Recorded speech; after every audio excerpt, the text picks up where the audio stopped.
এবারের ঈদ শপিং এর বাজেট কত? 25-30 20,000 এর মতো আছে মোটামুটি 30,000-এর মতো। এই তো 25,000 এর মতো আর বাজেট 5-এর মধ্যে ছিল 3 পিসের জন্য।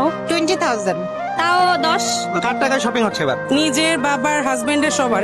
বাবা আর ভাইয়াই দেয় তেমন না 10,000 12 করে 5,000 6,000 এরকম এর থেকে 10 ঈদে নিজের জন্য কত টাকা বাজেট করেছেন?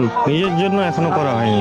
নিজের কোনো বাজেট নেই আসলে, নিজের জন্য এখনো কিছুই করা হয়নি। এখন থেকে কাজ করা শুরু করেছি তখন থেকে আসলে পুরুষ মানুষের জীবন থেকে যে ঈদটা হারিয়ে যায় এরকমটাই হয়ে যায় আর কি। নিজেদের কমাই রেখে বাচ্চাদের সুখটা দেখতে ভালো হতো। ভালোবাসার মানুষের জন্য তো একটু কষ্ট করতেই হয়। নিজের জন্য 0 টাকা, সবচেয়ে কম থাকে পুরুষ মানুষের বাজেট। তো নিজের ফ্যামিলিকে আগে খুশি করার পরেই নিজের জন্য যা হয়। অনেক বছর যাবতীয় নিজের জন্য কখনো বাজেট করা হয় না।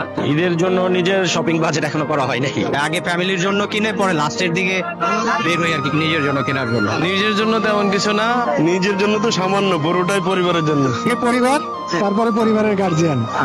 নিজের জন্য বাজেট আসলে তেমন কিছু নাই। ফ্যামিলির জন্য, ওয়াইফের জন্য, শ্বশুর বাড়ির জন্য, ভাতিজা ভাই। নিজের এখনো কিছু করি